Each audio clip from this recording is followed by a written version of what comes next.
to be here for Liver Cancer Awareness and Viral Hepatitis Prevention Month to talk about hepatitis B at si Mommy. My name is Dr. Edel Tripon from the Philippine Society of Gastroenterology and the Hepatology Society of the Philippines. So for today, ang topic po na ating pag-uusapan ay ang hepatitis B, in particular hepatitis B sa pagbubuntis. Bakit nga ba importante na may hepatitis B screening sa prenatal check-up? Anong gagawin kung ang isang ina ay mag-positive sa hepatitis B during prenatal check-up? And ano ba ang mga protection na available para sa kay baby from mommy na may hepatitis B? Pagkatapos manganak, ano po ang mga advice and kailangan gawin ng isang ina na may hepatitis B? Ang hepatitis, first of all po, ay tumutukoy sa atay na mayroong pamamaga or inflammation. Ang ating atay na nakalagay sa right upper side ng ating tiyan ay isang mahalagang organ na marami pong function para sa ating kalusugan. Ang pinakakaraniwang cause or sanhi ng hepatitis ay madami, ngunit ang pinaka-common po ay infection katulad ng viruses, alak or alcoholic drinks, pagkakaroon ng fatty liver na mas common po sa mga individual na overweight, may diabetes or mataas na cholesterol, maaari din po itong makuha from toxins or even sa mga gamot na ating tinitake, most especially pain relievers or mga herbal or supplements na hindi pa masyadong nasa-study for liver disease. So, ang ating pong main natatalakayin is yung infection, which is in particular yung hepatitis B infection. Ano ba po yung signs ng hepatitis sa isang individual? Ano po yung mga sintoma? So, ang karaniwan po nating alam is yung paninilaw ng balat at yung pinakaputi po ng ating mata, pagkakaroon ng lagnat and pakiramdam na trangkaso, yung pagsakit ng tiyan, pagkawalang gana, and pakiramdam na parang naduduwal, maaari din po na mag-iba yung kulay ng ihi or dumi ng isang tao na may active na hepatitis. Ngunit mas mahalaga na mahalaga po na malaman natin na maaari na walang sintomas o walang nararamdaman ang isang individual na may hepatitis B infection. Ito po ay especially important for hepatitis B in pregnancy dahil karaniwan ng mga ina na magpa-positive for hepatitis B during prenatal check-up ay ganito. Wala silang sintomas and senyales. So ang hepatitis B ay isa pong virus na nakakahawa through blood and body fluid transmission. Maraming Pilipino ang mayroon nito, tinatayang 10 million po na individual ang may hepatitis B sa Pilipinas. And karamihan po ng mga ito ay hindi alam na meron silang infection dahil hindi pa sila nakakapag-hepatitis B screening test. Mahalagang malaman kung ikaw ay may hepatitis B dahil maaari po maging chronic and maging habang buhay na infeksyon. And once you have chronic hepatitis B, tumataas po yung risk in 20 to 30% of patients of komplikasyon sa atay including liver cirrhosis and liver cancer. Paano po pwede pong matransmit or mahawa ang hepatitis B? Nandito po sa mga picture na nasa screen yung mga possible ways, pero karaniwan it is through contamination or infection with sharp instruments na kontaminado po ng dugo or fluids ng isang tao na may hepatitis B, and that is through sharing personal items like toothbrush or mga pang-ahit, razor, manicure or pedicure materials na matatalim at maaaring infected ng dugo, body piercing and tattoo needles na shinare across individuals. Maaari din po ito through unprotected sexual contact. And less commonly, dahil mas advanced na po ang screening protocol sa mga ospital, is nakukuha din po ito through contaminated blood transfusion, medical equipment, or for example, during dialysis. But this is much, much, much rarer now kasi after the year 1990, routine na po yung mga procedures and screenings for hepatitis B in hospitals, especially in blood banks. Importante rin po malaman that hindi nakakahawa ang hepatitis B through casual contact. Hindi po ito nakakahawa sa laway o sharing pagkain o inumin or kubyertos or baso sa mga individual na may hepatitis B. Ang hepatitis B po ay hindi namamana, isa itong infection, so hindi siya talaga hereditary and hindi po siya considered genetic. So, ang main topic naman po natin today is ang main and most common cause of transmission ng hepatitis B sa Pilipinas. And that is mother-to-child transmission. So, ang nangyayari po is the infected mother transmits the virus to the baby, usually around the time of birth. So, baka makatulong to discuss ano ba po yung acute, ano yung chronic, and how does this relate to pregnancy and hepatitis B. So usually, ang storya po ay nag-uumpisa sa isang hepatitis B infected na ina na nagdadala ng baby at may virus sa kanyang katawan. And during birth, sa araw ng pagkakapanganak, maari pong magkaroon ng acute infection ni baby. Ibig sabihin, tumatawid yung virus to the baby in the act of childbirth. And kung sa kasamaang palad ay hindi po na-screen si mommy and hindi na paghandaan ng panganganak, 6 months after panganganak and if na-infect or nahawa si baby at birth, maaari po na nagiging chronic na. Kasi if 6 months po nadadala yung hepatitis B virus sa katawan ng isang baby, kadalasan nagiging lifelong carrier na po ang isang individual. And yun po yung tinatawag na chronic hepatitis B. So this is important kasi it is in these babies who later grow into adulthood na nagkakaroon po ng chronic hepatitis B. And in about 20% of patients, maaari pong magkomplikasyon yung atay, katulad ng liver cirrhosis, and in less but significantly, doon po yung mas higher risk to develop liver tumors or liver cancer. And this is why it's very, very important po na lahat ng buntis ay dapat magpa-check for hepatitis B. And kasama po ito dapat ng first prenatal check-up. Ang test po na pinapagawa is yung hepatitis B surface antigen or HBsAg. Ang dalawang possible result ay reactive or positive or non-reactive or negative. Kung reactive or positive ang inyong resulta, then that means meron pong hepatitis B. While a non-reactive or negative result means walang hepatitis B. So ano po yung gagawin kapag ang buntis ay malaman na HBs antigen positive or hepatitis B positive? Unang-una, hindi po kailangang matakot. Ikalawa, magpatingin po sa inyong OB/GYN or liver doctor upang mapa-check up ang inyong atay. Karamihan naman po ng buntis na may hepatitis B dahil sila ay bata pa or below the age of 35 ay walang sintomas pa at healthy at wala pa yung komplikasyon kadalasan sa atay. But some tests for your liver health assessment na maaari pong ipa-check ng inyong doktor include the e-antigen test, the DNA test, yung test for ALT or SGPT, at maaari po kayong pagawa ng liver ultrasound.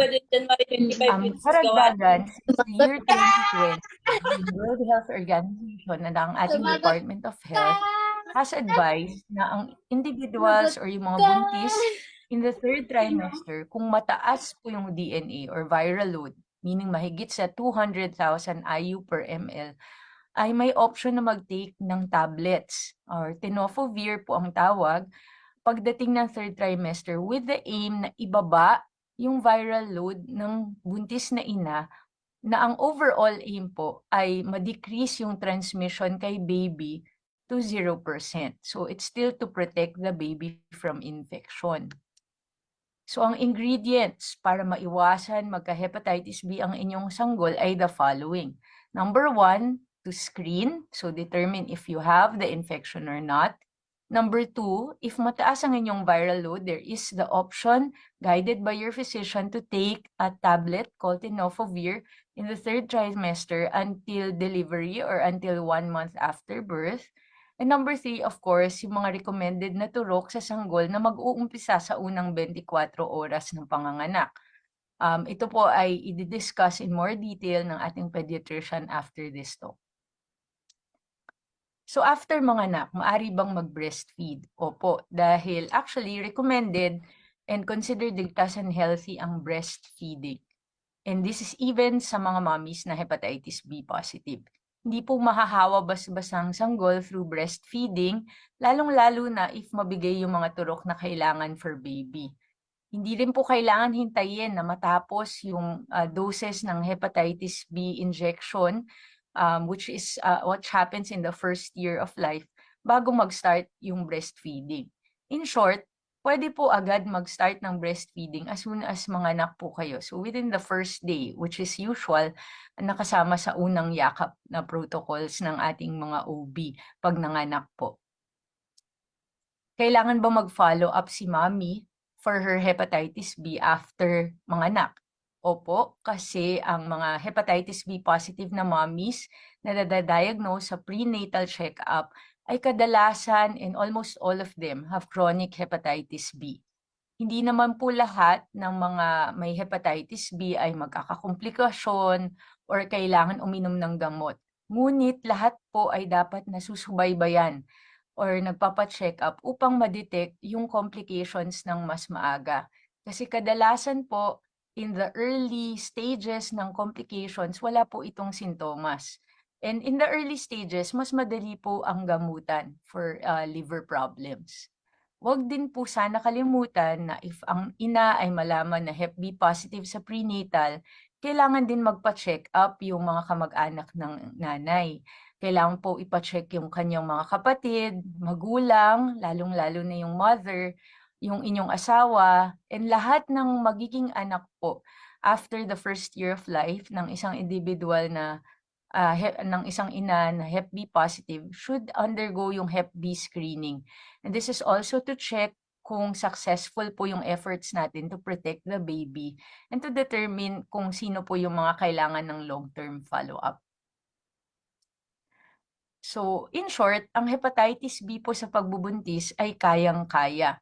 Hindi po tayo kailangang matakot, no? Kailangan lang magpa-screen. Kung positive, then just do your check-ups. Kung kailangan at mataas yung viral load, then maaari pong uminom ng tablets to decrease your viral load. And sundin lang po yung mga i-recommend na tamang turok para kay baby. Huwag din po kalimutan na ituloy yung follow-up pagkatapos manganak. And this will generally be every 6 to 12 months hanggang sa inyong pagtanda to protect your liver health as individuals din po. So thank you very much, and if there are any more questions, I'll be happy to answer later po during the discussion.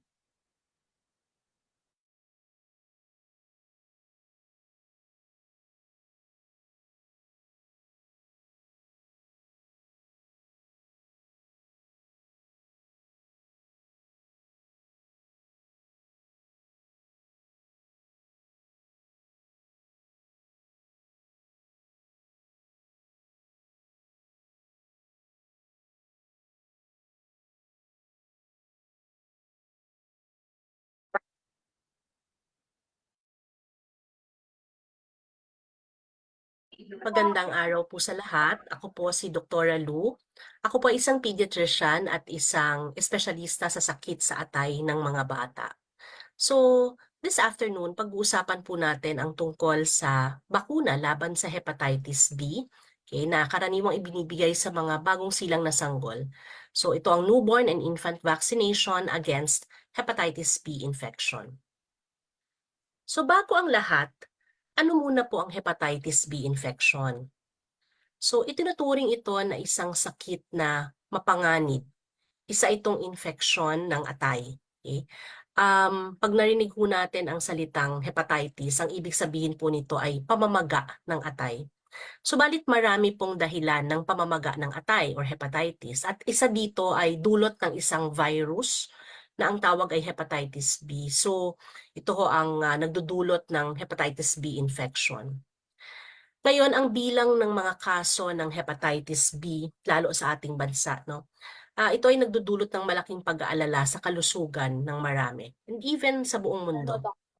So, sinasabi ho na ang hepatitis B ay mabilis makahawa. 100 times more infectious kumpara sa HIV or sa AIDS, no? And kapag madalas kapag narinig natin ang salitang hepatitis, ang una nating naiisip, paninilaw. Paninilaw ng balat, paninilaw ng mata.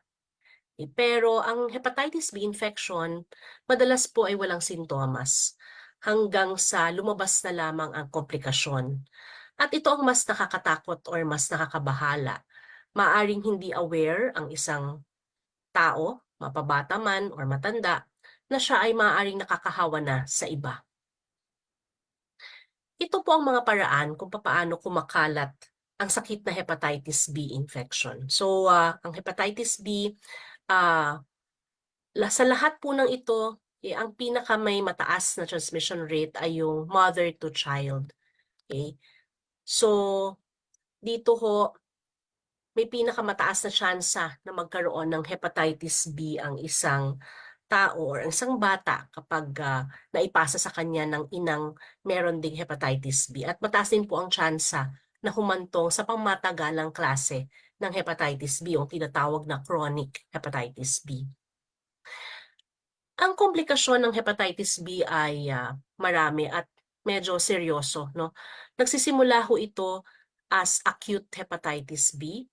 Subalit pag hindi po natagalan or na lunasan or na labanan ng immune system ng katawan, ng virus, maaari itong humantong sa pagiging chronic hepatitis B o yung pangmatagalang klase.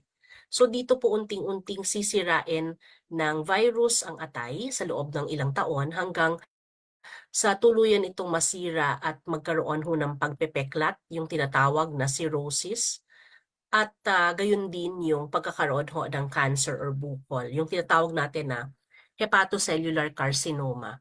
In fact, ang hepatitis B ho ang pangunahing sanhi ng cancer sa atay. Okay. So ito ho ay larawan ng mga atay. Dito ho, ito ho ay isang healthy na atay, subalit kapag nagkaroon ng hepatitis B infection, maaari itong mamaga, magkaroon ng pagpipeklat, pumalat ang pagpipeklat, no? Cirrhosis, nakita nyo may mga bukol-bukol, at pwede rin humantong sa cancer ng atay or bukol. Subalit, maaari din pong skip lahat ng steps na yan at maaring diretsong galing chronic hepatitis B, okay, lead na lang ito sa cancer or hepatocellular carcinoma, or let's say mamaga at diretsong cancer na, no? Yung hindi na dumadaan sa pagpipeklat. So sinasabi ho na ang hepatitis B ay isang silent killer kasi nga wala siyang sintomas. Okay? Ayon ho sa datos ng World Health Organization, merong tinatayang 296 million katao ang meron hong sakit na ito, chronic hepatitis B. At ang antas ng paglaganap nito sa ating bansa, yung tinatawag pong prevalence rate, ay medyo mataas, nasa 8.2%. So 5 sa bawat 100,000 Pilipino katao ang namamatay dahil po sa sakit na ito, no? At sa mga komplikasyon na dulot nito. So ang pinaka-importanting tanong, meron bang paraan para masugpo, okay, maiwasan ang sakit na hepatitis B infection? So sabi ho natin sa ating bansa, isa po itong isa sa mga bansang merong pinakamataas na kaso at bilang ng namamatay dahil po sa sakit na hepatitis B. At ang pangunahing dahilan, sabi natin, ng pagkalat ng sakit ay yung mother-to-child transmission. Kaya napaka-importante ho talaga ng pagbibigay ng bakuna, okay, ng hepatitis B sa mga bagong silang na sanggol. So, ang bakunang ito ay mabisa at cost-effective na paraan para maiwasan ang pagkakaroon ng hepatitis B.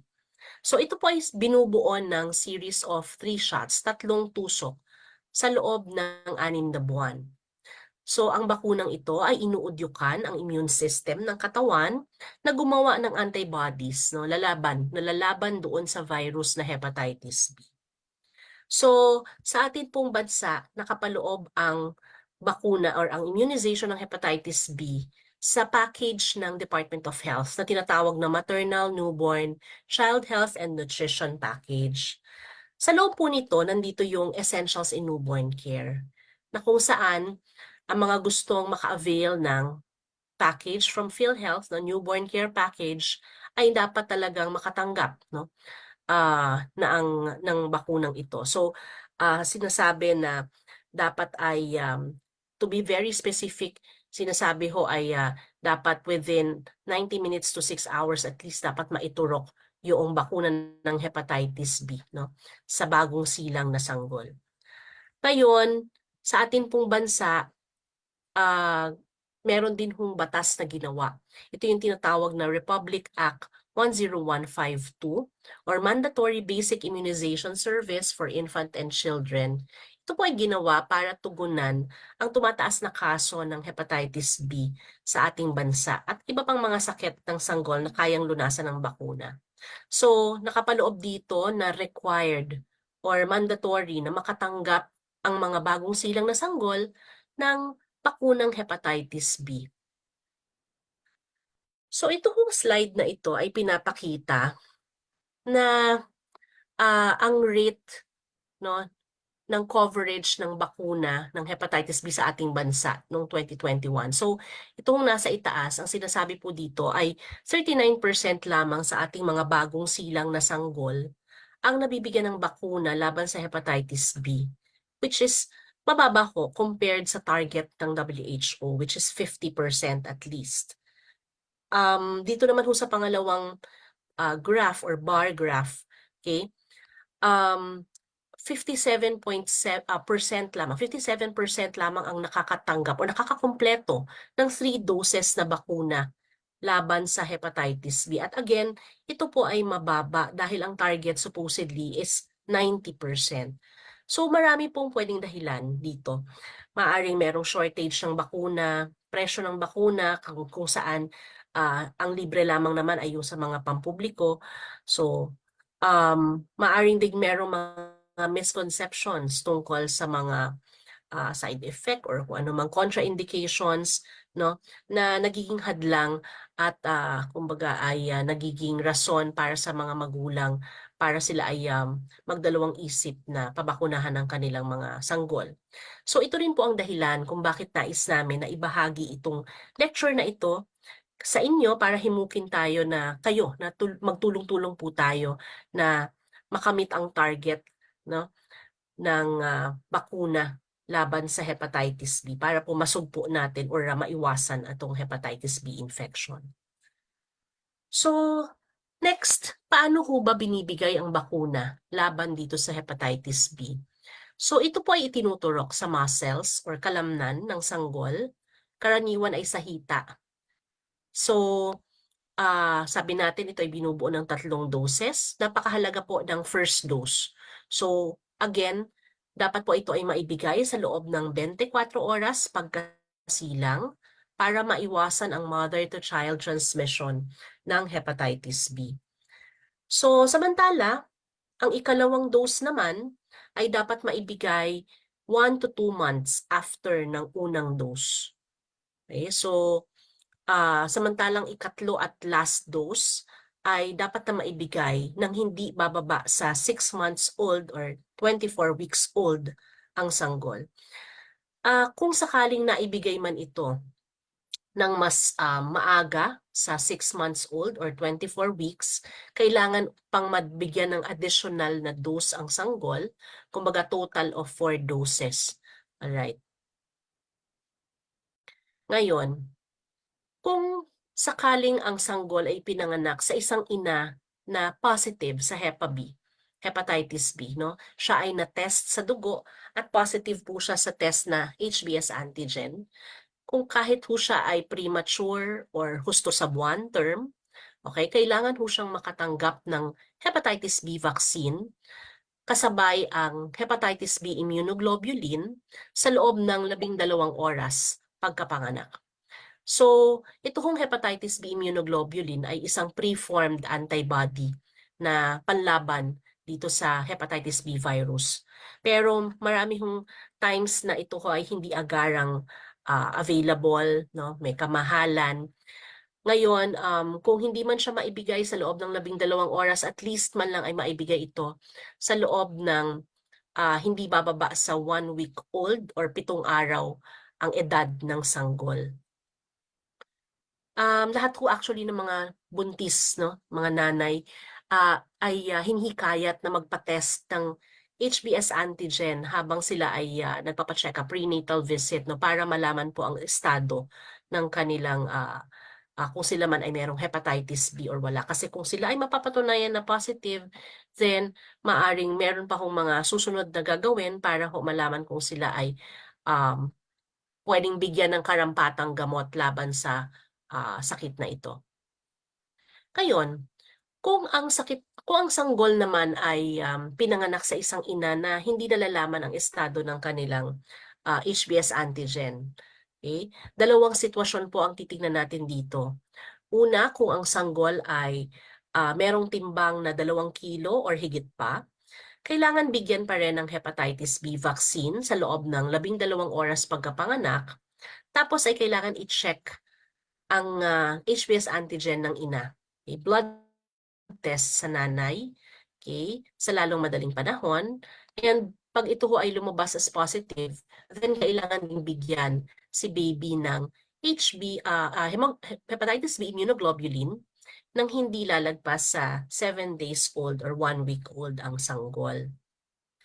Samantala, kung ang timbang naman ng sanggol ay mas mababa sa 2 kilo, kailangan bigyan pareho ng hepatitis B vaccine at immunoglobulin sa loob ng 12 oras pagkapanganak. Subalit ito ay, for itong dose na ito ay hindi kabilang doon sa 3-dose series. Kumbaga, kailangan pa siyang bigyan ng additional 3 dose. Total of 4 doses ang kailangan matanggap. Kasi meron tayong tinatawag na reduced immunogenicity, okay, sa mga sanggol na ito na mas mababa ang timbang sa 2 kilo. Ngayon, bukod sa mga sanggol na bagong panganak, meron ding mga bata or let's say mga teenager na mas mababa ang edad sa 18 na hindi pa nakakatanggap ng bakuna. Sila rin po ay dapat na mabigyan ng kompletong dose ng bakuna, 3 doses, no, sa schedule na 016. Okay? So, unang dose, as soon as makita or as soon as pwede. Pangalawang dose ay 1 buwan matapos ang first dose at ang pangatlong dose ay 6 na buwan matapos ang first dose. Ngayon, isa pa kong malimit na katanungan, meron bang side effect ang bakuna? Kasi marami kong mga magulang na nag-aagam-agam or nagdadalawang isip or maaaring hesitant sa pagpapabakuna ng kanilang mga sanggol. Actually, ito ho ay isa sa pinakaligtas at epektibong bakuna, no, sa buong mundo.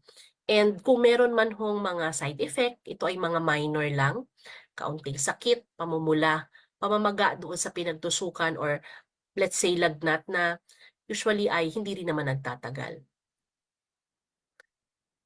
Ngayon, bakit kailangan makumpleto ang bakuna laban dito sa hepatitis B?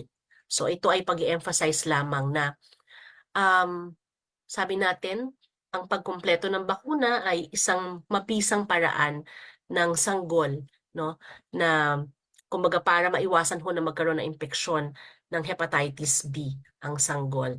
So sinasabi po na sa pagkumpleto nito, nagbibigay ito ng 90% na protection laban sa infection at syempre sa mga komplikasyong dulot nito, again, medyo malubha or medyo matindi at panghabang buhay kasi ang complications ng hepatitis B. Kabilang dito yung chronic hepatitis B, cirrhosis or pagpipeklat, of course yung cancer, no? And syempre ito ay pwedeng mag-lead sa pagkamatay. So makipag-ugnayan po tayo sa ating mga pediatricians, sa health center para sa pag-schedule ng bakuna ng ating mga anak. So lahat po kayo na nakikinig, okay, hinihikayat po namin kayo na sana po ay ipalaganap natin ang mensahe na kumpletuhin ang bakuna laban sa hepatitis B para sa ating mga sanggol. Napakahalaga po ng first dose at napakahalaga din na makumpleto yung 3 doses. So sama-sama po tayo na sugpuin at maiwasan itong hepatitis B infection at ang mga complications nito. Maraming salamat po sa inyong pakikinig.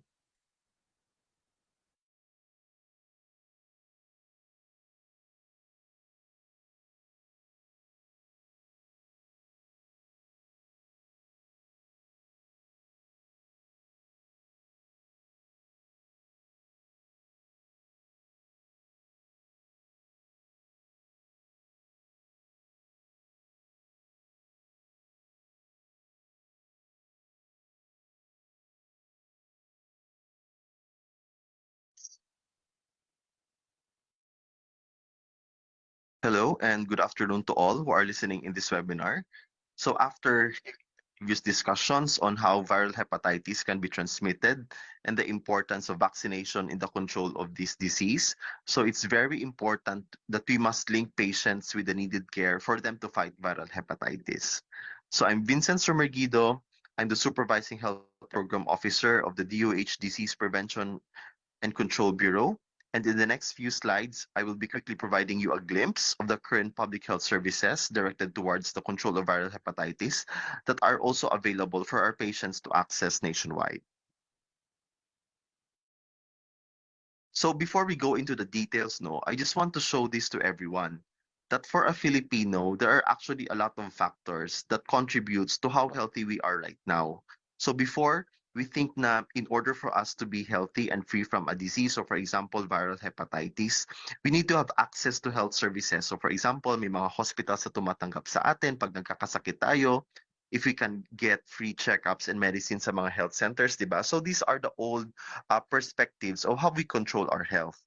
But in reality, there is more than to that because there are also other factors that shape how we behave and make ourselves healthy. So that includes, for example, where we are right now, the income or the job that we have. So for example, if you have risky jobs or if you have low income, diba, it also affects our health. The education and the knowledge that we practice. So if you're not knowledgeable of the risk factors, how viral hepatitis is being transmitted, that also affects you. The surroundings that we are in right now. So are we safe ba where we are standing?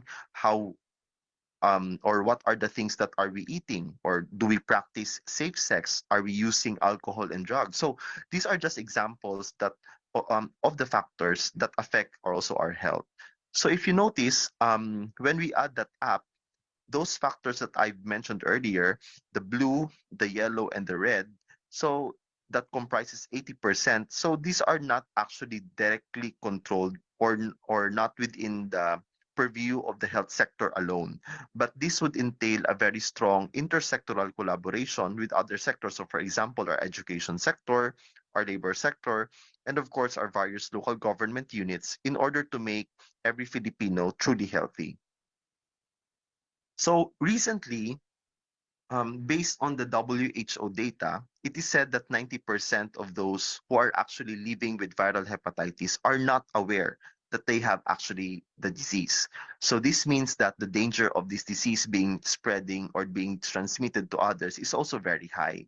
And in order for us to control this disease, the health sector and other sectors that I mentioned earlier should be able to mount cross-cutting interventions in the entire continuum of care. So that would mean from health promotion, going to prevention, to screening, and other access to treatment for people living with viral hepatitis and at the same time their close families are very, very important for them to have better lives. So it's timely also to discuss these things because the interventions to address the burden of viral hepatitis is actually embedded in the current health sector priority and the directions of the Department of Health.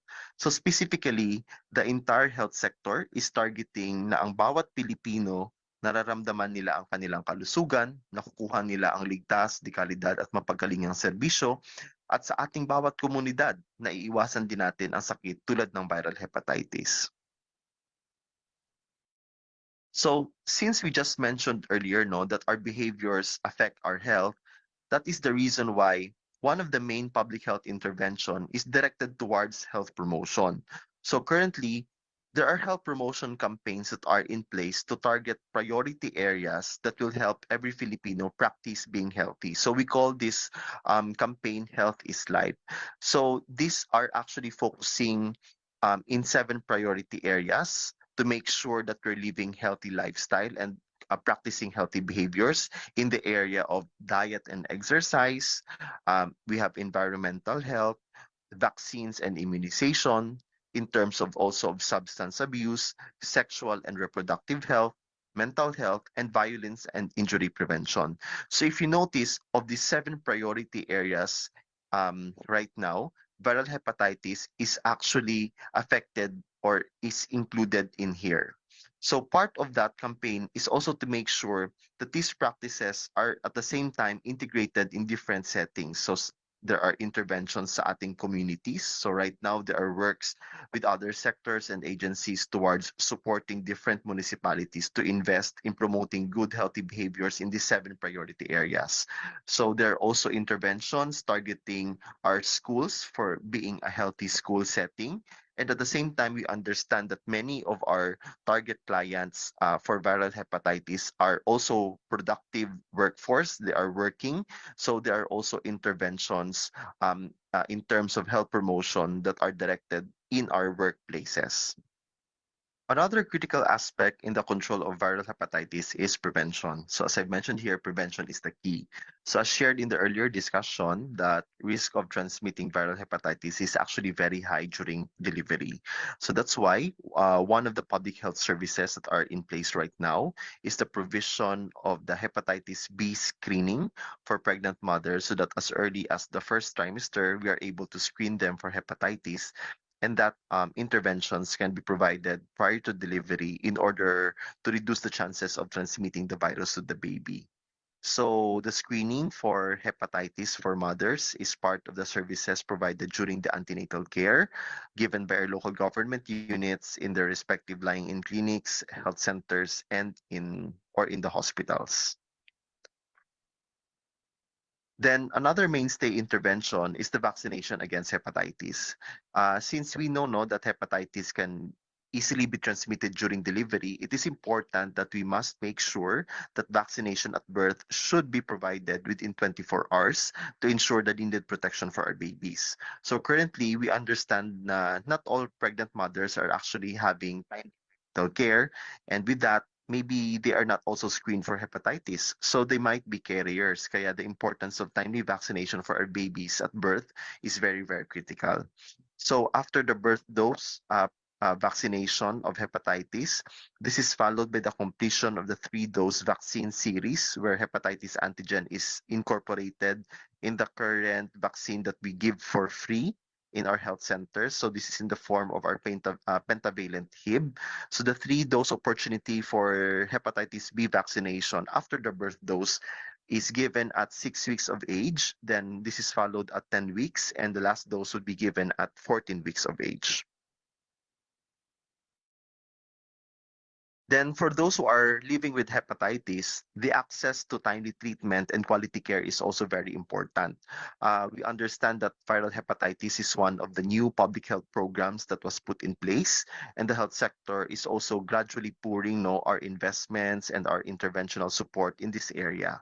So one of the intervention in this area is the augmentation of screening services for adults and the provision of free antiviral medicines to treat hepatitis B and hepatitis C. However, given that this program is also growing, the provision of these services are currently limited in our selected hospital facilities. And right now, most of these support are in our HIV treatment hubs because of the co-infection. So given that limitation, we also acknowledge the financial burden of the disease in the course of treatment. Kaya there are also other public health financing that are in place to support the management of viral hepatitis. So for example, in our primary care settings sa mga health centers po yan natin, there are free consulta services that include also the provision of other basic and laboratory and diagnostic tests. Then if in cases na the patient would needs hospitalization, they can also avail the different case rate packages offered by PhilHealth. And then we understand na aside from that, may mga other needs din tayo financially. Kaya there are also other financial support that are being provided, and this can be availed through our different malasakit centers. So currently, there are 159 malasakit centers nationwide. They provide one-stop shop medical and financial assistance to our indigent and financially incapacitated patients during their hospitalizations. This would be whether inpatient or in an outpatient basis. So most of these are in our government centers po. So from these services, we know that this may not be enough right now given the growing needs in managing viral hepatitis.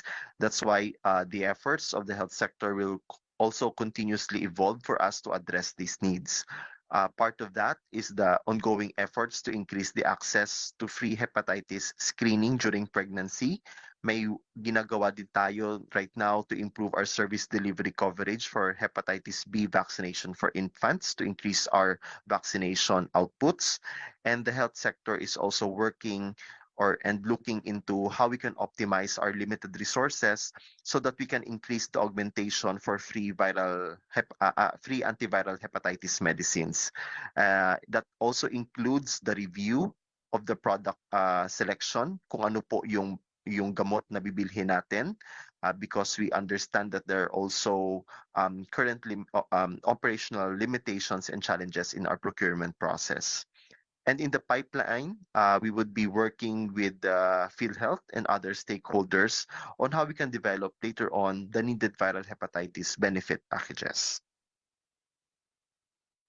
So we hope we are able to provide you the needed information on the different support mechanisms that are currently available for our patients to access so that we can control the growing burden of hepatitis in the country. Maraming salamat po and good afternoon to everyone.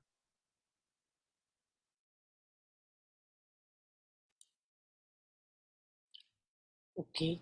Thank you to our speakers. And should you have any questions, please post them in the chat because we are going to ask our speakers these questions. It will be live Q&A. Okay. Let me see. Parang ito na text lang po. Safe po ba ang vaccine? And may side effect po ba ang hepatitis B immunization? Hi, good afternoon po to everyone. So, salamat po sa nagtanong.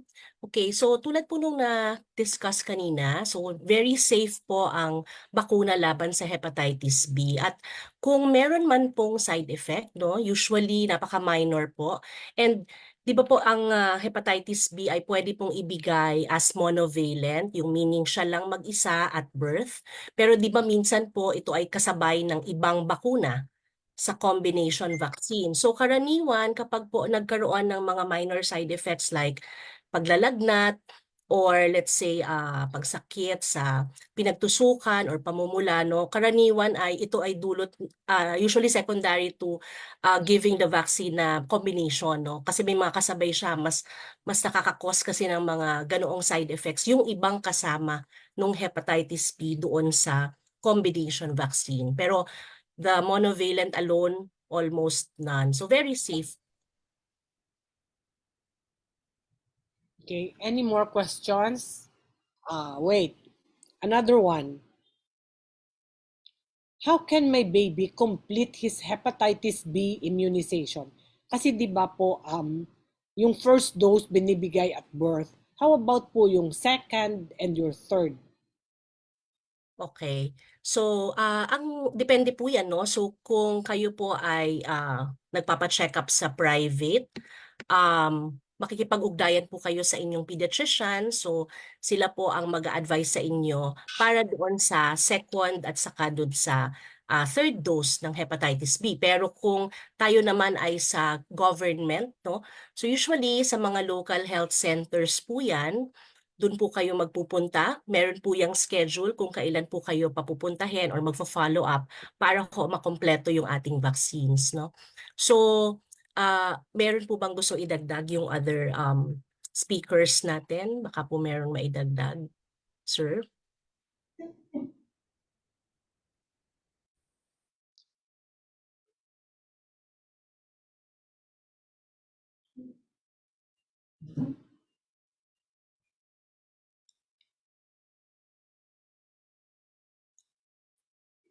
Ay, siguro wala na. Dr. Tripon, I think this one is for you. Kung si Mami nagka-hepa na dati, kailangan po ba niya magpa-screen or magpa-immunize pa? I'm not sure po kung anong ibig niya sabihin. Anong HEPA? HEPA. Oo. So, that's an important question and thank you for your question po. So, number one, iba-iba pong klaseng hepatitis na both me and si Dr. Alu discussed this earlier. May A, B, and C. But the area of concern is yung B. Kung hepatitis A kasi po, gagaling lang yun ng pusa. Hindi yun nagiging matagalang infection. Kung hepatitis B, like for example, may previous pregnancy po kayo dun sa dati yung prenatal, positive po kayo, it will be safer to assume na meron pa rin sa susunod na pagbubuntis.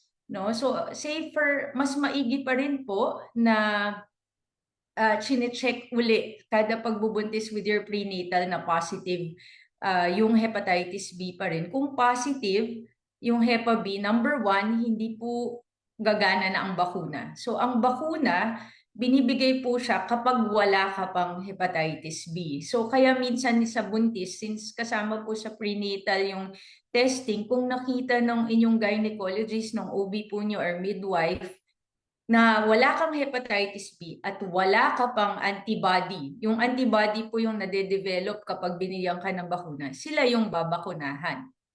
Pero kung mayroon ka ng hepatitis B, a vaccine will be useless. No? Hindi naman siya, wala namang mangyayari sa iyo, hindi ka naman po magkakaroon ng sakit dahil nabakunahan ka, pero hindi na po siya gagana kasi meron ka ng infection. Yun po. Thank you, Doctor. Another question from the chat box. Sa atin po ng mga health provider, maganda at mainam po na tayo ay maturukan din ng hepatitis B vaccine para maiwasan na mahawa ng hepatitis B. Ito po ba ay libre or meron libre na maaari kaming magpaturok? I think ang question is kung pwede tayo as health workers, magpa-immunize na for free.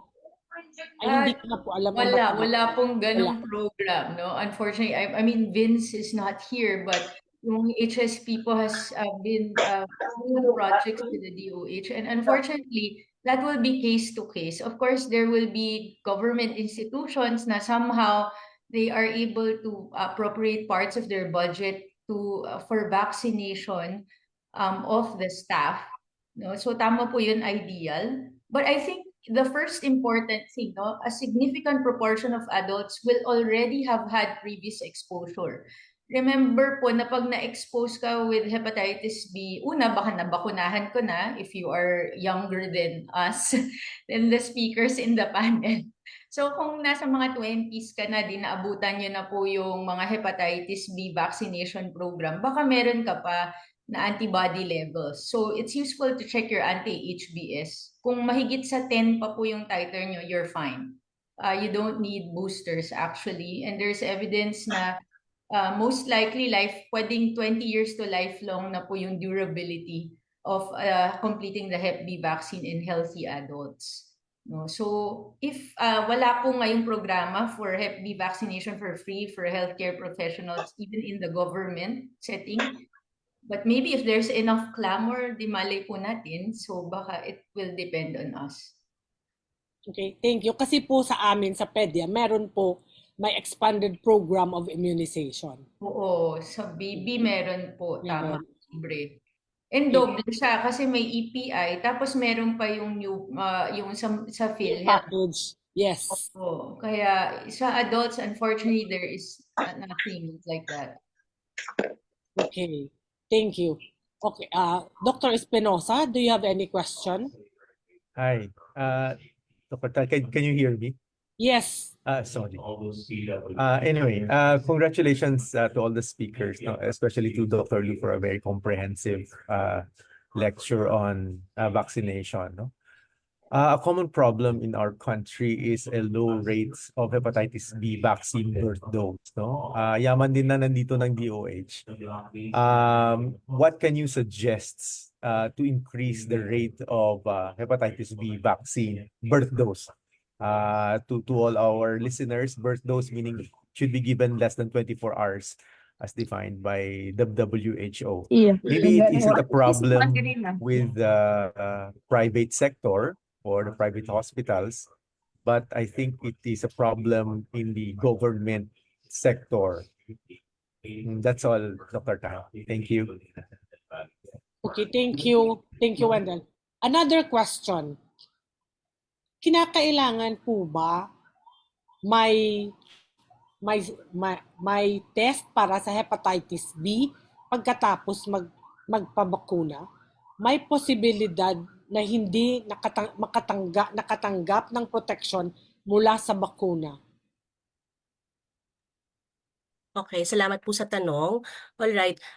Actually, hindi ho routine na chine-check ang mga titers, no? Kasi ang sinasabi po talaga dito, kapag po nakakompleto tayo no 3-dose series ng bakuna, kay karaniwan ay nagbibigay talaga ito ng pangmatagalang proteksyon, no? Ayon sa studies, even mga 30 years yan, no? Nagkakataon lang po, kumbaga, merong mga cases na let's say pagdating ng adulthood, nagkakaroon tayo ng mga situations na at risk na yung isang tao, like kunwari magiging healthcare worker ka na or something, no? So, dun po nagkakaroon ng parang chance na kailangan ipatest muna para tignan kung talagang protected ka at mataas ang inyong antibody. Pero sa totoo lang, sa studies po, ang sinasabi po talaga dyan, kahit po less than 10, no, yung level ng ating anti-HBs, no, supposedly meron talaga yung immunologic memory, no, nakakapag-protect talaga siya ng mga up to 30 years, no. Merong studies 20 years, okay? So usually beyond that, okay, nagpapatest na para ma-check at bigyan po, no, para mabigyan at makita kung may need talaga na bigyan yung isang tao, adult ng series ulit. Pero kung sa bata po, hindi ha, hindi siya routinely ginagawa. Hindi siya tinetest. Thank you. Thank you, Shelly. Dr. Chipon, can you add to what Dr. Lu mentioned? Yeah, I agree with Dr. Lu. Hindi po routine, no? Kasi in general, 95% maka-induce po ng immunity, no? Ang hepatitis B vaccine once you complete the series. The only special population siguro po na you consider checking is yung antibody protective titer mo is yung example ni Dr. na number 1, kung papasok ka dun sa exposure prone procedure in healthcare, na you want to be sure you're protected. Number 2, in those who are exposed, no? Halimbawa, na-expose ka, so you wanna check kung talagang at current may protective titers ka ba at the time of exposure. And possibly yun nga, there are some in other countries, they will recommend na yung mga anak ng mommy na positive. If I'm not mistaken, my countries will say after, tama ba doctor, parang after 9 months. Pero in general, when I ask other pediatricians, hindi naman nila papatest yung baby ng infant kasi kawawa naman, tutusukan, wala ka rin namang gagawin even if they turn out positive. So minsan, they wait at an opportune time pag sometime in childhood to make sure that the vaccination worked and the HBIG worked and hindi na tumawid yung virus. Pero completing yung recommendations of Dr. Ralu, is already very much protective for these individuals. And yung option of starting tenofovir tablets was just recently added on because they found that in mummies na super high yung viral load, there are some breakthroughs like a 5% up to 7% na pwede pa rin in spite of the vaccine and the turok na tumawid yung virus. And that's because mataas kasi yung viral load. So binibigay po yung tenofovir in the last trimester para po, by the time mga anak, zero na or suppress na yung viral load, hindi na, even less pa yung chance na tatawid. So there's a question in the chat box na safe ba yung tenofovir sa fetus? So that's a good question, and there are of course ongoing na surveillance for that. But we do have some evidence kasi yung tenofovir po is part of the treatment that is given to mothers with HIV. And they continue this even during pagbubuntis, no?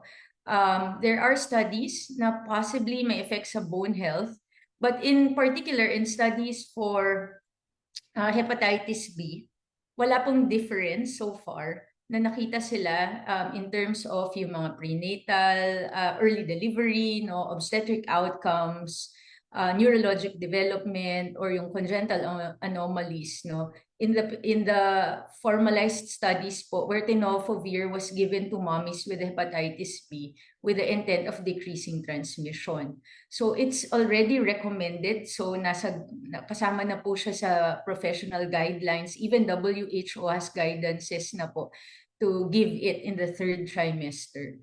So, ang siguro question po that can be discussed with your doctor is kung halimbawa kasama ka dun sa mga mommy na start ng tenofovir sa 3rd trimester. Meron kasi pong dalawang option. Some patients, dahil magbe-breastfeed sila, ayaw talaga to decrease the exposure, no? Sometimes they will stop the tenofovir na at birth.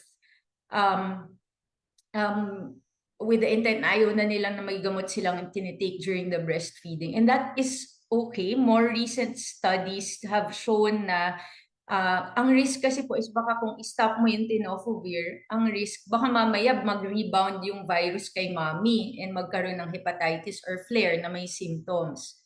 But they've seen na hindi naman po, wala namang masyadong maari na yung liver blood test tataas ng konti, pero hindi clinically significant. Ibig sabihin, hindi maninilaw, lahat. But this is with the context po na ideally, yung mga mommy na ma-decide uminom ng gamot ng tenofovir in the last trimester, mas maigi po na during the time na nanganak na sila and they decide to either stop at birth or minsan yung iba will take until 1 month after birth, mas maigi na may some monitoring na yung sa paghinto nila ng antiviral tablets, hindi naman po magkakaroon ng rebound na effect dun sa atay ni mommy.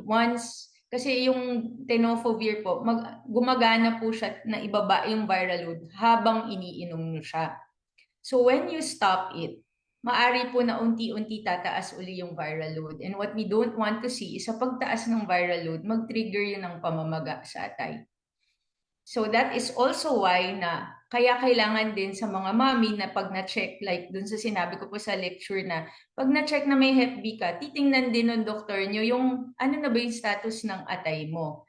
Kasi yung atay mo, kung yung atay ng mommy is unexpectedly, which is mas madalang naman po dun sa mga edad ng mga nanganganak na mommy, ay may peklat na, sila yung mga mommy na talagang mas maigi na masubaybayan. No, kasi baka sila hindi pwede mag-stop ng virus. So this is always better to manage with your OB or with your liver doctor po. Sorry, medyo mahaba yung part na yun. Oo. Thank you, Dr. Tripon. Oo. I think we are clear on that. And then there's another question. Ay, Dr. Apil, sorry po. Yes. May I just answer the question of Dr. Wendell a while ago regarding the suggestion on how we can possibly increase the rate of the low rate, to address yung low rate ng hepatitis B vaccine first dose. So, ang na-identify kasi natin na cause dito, number 1 is the shortage of vaccine, lalo na dun sa mga government hospitals. Number 2, syempre yung cost nga. So, well, sa private na yon. So, shortage, so siguro calling on the government also na sana masustain siya. Pero ang isa rin kasing tinitignan na possible reason dito is the misconception of people, especially after the Dengvaxia controversy.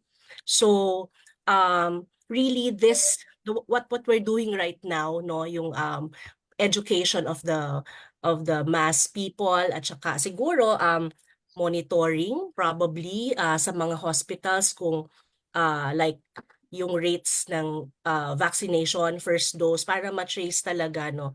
So I think this could really help a lot in improving the rates of our birth dose ng Hep B vaccine. Yun lang po. Thank you, Shirley. Okay. Yung question, saan pwede ka-avail ng hepatitis B screening and antiviral meds na for free? And together with that, ang hepatitis B immune globulin, kasi di ba medyo mahal to, hindi lang medyo, mahal to. Available po ba siya sa mga health centers or sa yung mga lying in, yung mga periculture centers? I do not know who can answer that. Actually, ang alam ko po may bayad talaga siya. Binibili talaga siya. It's not given for free kasi medyo pricey. So, yun nga pong hepatitis B vaccine, medyo ano na nga, nagkaka-shortage na nga. How much more yung mahal. Even sa bakuna pala sa childhood, no? May shortage, Doc, ng ano. Meron po. Yes. So, ang nangyayari is they have to come back para do sa first dose, which is lost to follow up na rin sila. Okay? So, minsan, I or think that tumatagal will po. be surprising. I wish Vince was here kasi I think that will be surprising to the DOH kasi parang ang impression when we talk to EPI is hindi. Parang dapat meron po, no? Tas parang super, I think very cheap yung multi-dose vials pa rin yata po sila, lalo na kung mono. So baka more of distribution issue siguro po minsan. Kasi before, when we had some meetings years back din po, nakita na yung lower birth dose rates were actually more in some certain areas like Mindanao and the Barm area to as low as less than 15% yung timely birth dose. And sabi nila, it had something to do with the health workers being unable to access yung parang yung civilly unstable locations. So yun din po. So I guess complex po yung concerns talaga. Dr. Tripon, if I may add, kung sa private hospitals, kasi they buy the hepatitis B vaccine and the BCG because we have to make clear that to avail of the newborn package, lahat-lahat po dapat mabigay. BCG, essential newborn care, newborn screening, hepatitis B. Kasi po kung yung isa lang po hindi mabigay, hindi po nila ma-avail ang package. Sometimes, so the health center or the hospitals should provide for the hepatitis B vaccine. Kasi po kung minsan pag wala, papapuntahin po nila sa health center, sometimes they get lost in the process. Oo. I guess tama nga po yun. From experience din po, and I think that our DOH knows this, yung health-seeking behavior kasi ng Filipinos, you need to cut. The more steps they need to take, the more na hindi po nagagawa. So, I guess yun, dapat widely available. Pero I guess yung mga efforts like this na nagbibigay po ng awareness helps empower patients na dapat kayo mismo yung nagde-demand that makuha ni baby yung bakuna within the first 24 hours of life, especially if positive yung mommy. That's also the other, yung with regards to the difficulty with HBIG, I suppose that's where yung tenofovir po can also help. Kasi may times talaga na even if patients have money, wala silang mabila na HBIG. And may mga times ganun talagang nagpo-post na sa Facebook, naghahanap ng HBIG. So that's where tenofovir can help. If the DNA is really high, adding to vaccination the tenofovir in the last trimester would probably help in decreasing your risk of transmission din sa mga infant. So yung isa pong question about tenofovir availability, meron pong tenofovir na available in certain centers. Unfortunately, I don't have the list. I do know that there are in larger treatment hepatitis B and HIV treatment hubs. For example, in Central Luzon, in Taguig, in Quezon City, kasi they're part of the pilot hepatitis B treatment programs nung naumpisahan po ito, meron libreng tenofovir. So those are places where you can access, but that will still come with may mga requirements. No? Dapat pumasok po kayo dun sa indications for tenofovir based on yung DOH guidelines. So that is a source po na pwede. So ang isa nyo pong pwedeng tanungin, kung hindi talaga nyo alam, nasang area kayo ng Pilipinas, is you can go to most likely the nearest HIV treatment hub. Sometimes kadikit po yun ng tuberculosis treatment hub kung saan nakukuha yun sa DOTS para ma-refer po kayo saan ba sa region nyo may gamot. Yun po yung mga options. Yung hepatitis B screening is dependent on your LGU or where you are. Some LGUs sponsor Hep B screening for all pregnant.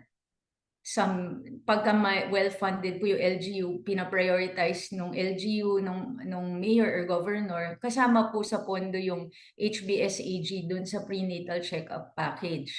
So, minsan depende po siya. It is our hope na in the future, universally funded na siya para lahat po na si-screen. Okay, as much as we want, Dr. Tripon, thank you for answering all the questions. Dr. Lu, thank you. It's just regrettable that that the representative from DOH is not here.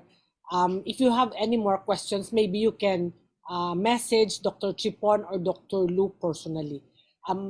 We are running out of time, but thank you everyone for sharing your time with us today. This activity was specifically planned to enlighten, empower each and everyone on the importance of hepatitis B immunization in preventing damage to the liver and liver cancer. Thank you to our esteemed speakers, Dr. Chipon, Dr. Lu, and Mr. Sumergido for sharing your time, knowledge, and expertise. Let us all be advocates for our children to having the advantage of being protected from various vaccine-preventable diseases, specifically hepatitis B infection, and for them to grow up as healthy adults with masayang buhay. Magandang hapon or mayong hapon sa tanan, and have a safe 2024. Thank you everyone. Thank you po. Thank you rin po. Thank you, thank you. Thank you. Thank you.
Hot dog.